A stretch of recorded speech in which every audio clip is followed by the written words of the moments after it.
As most of us know by now, Epiphone has been putting out some premium models lately, using USA pickups, high-quality hardware, and more traditional construction methods, such as one-piece necks.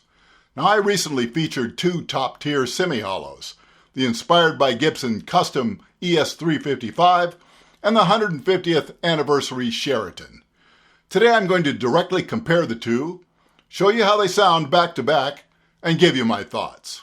Let's get to it.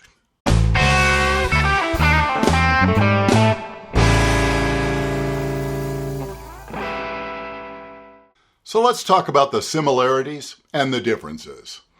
Now, as mentioned, both have single-piece necks, Gibson USA pickups, CTS pots and high-quality capacitors, a Switchcraft toggle switch and output jack, and Grover tuners.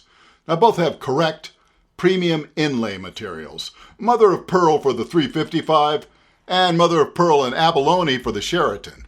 And of course, both have gold-plated hardware.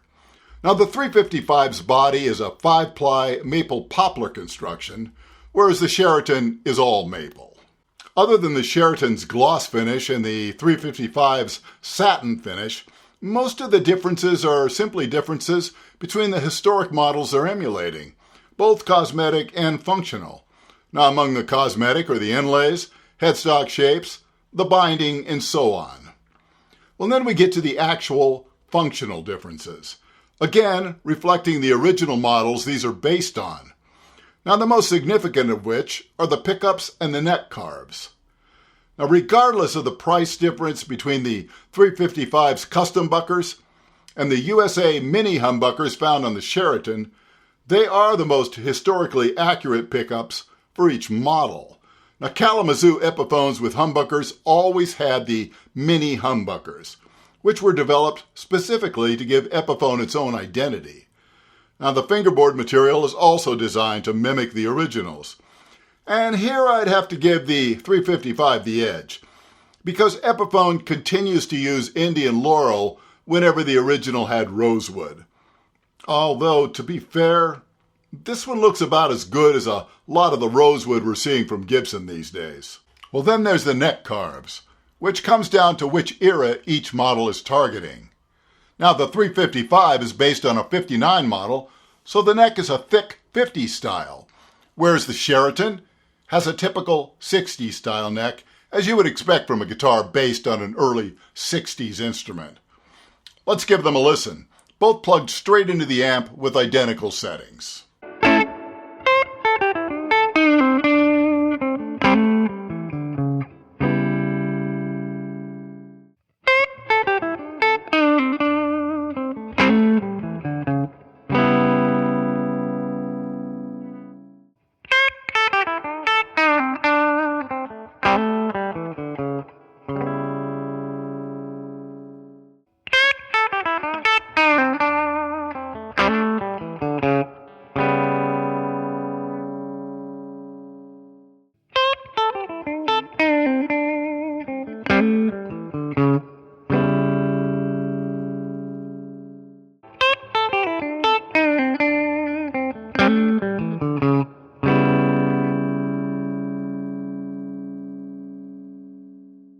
Now, as I've said previously, I think Gibson has really done a great job with these custom buckers, which for me are the best PAF reproductions Gibson has come up with yet.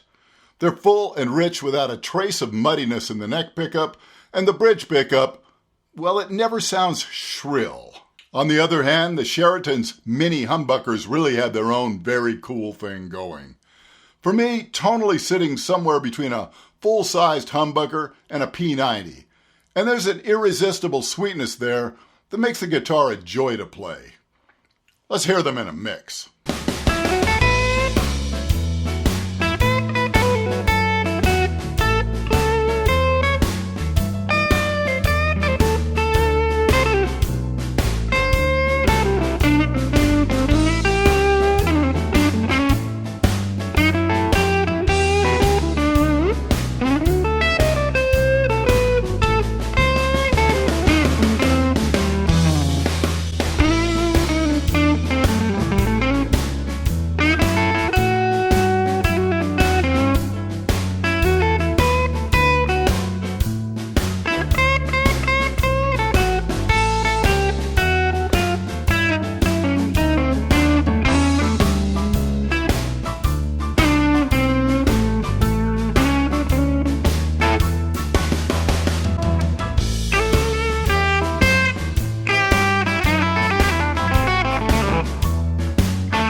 Now, vintage Epiphone fans like me make up a small minority.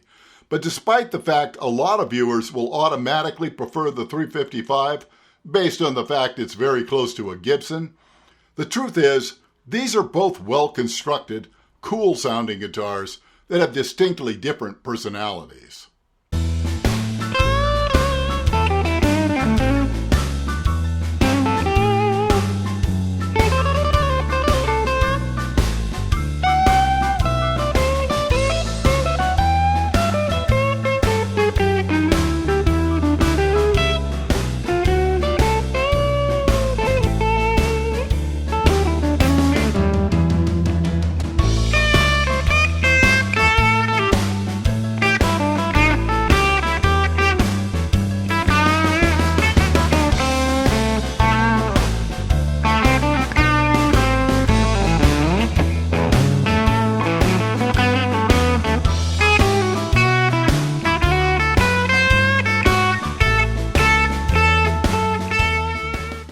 Now, I should mention this particular 355 does have slightly better factory fretwork, which has it playing just a little bit nicer.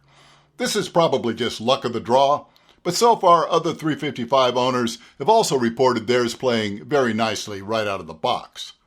Of course, the Sheraton would play just as well or better if taken to a good luthier for some deluxe fretwork. And truth be told, both could be optimized more for professional use by a skilled guitar tech. Now, as close as these are in terms of overall quality, I think what it ultimately should come down to are their design differences. Which neck carve you prefer, whether you'd enjoy the unique tones from the mini humbuckers or would prefer the full-size humbuckers, and of course, which guitar is more visually appealing to you.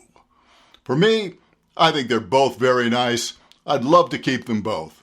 And despite being similar, they each have something unique to offer. And, of course, the Sheraton features the Epiphone Trimitone Vibrato. So if you need a wiggle stick, well, maybe that's a factor.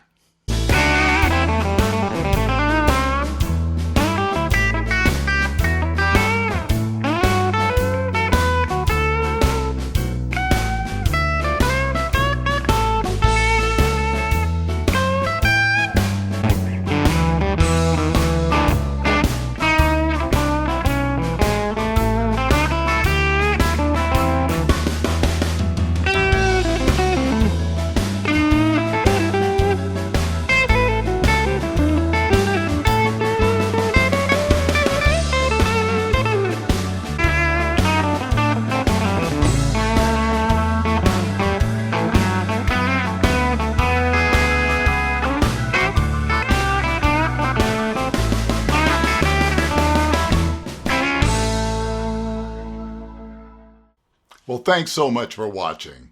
I hope you found this comparison enjoyable. Now take a moment to like and subscribe, and I'll see you again very soon.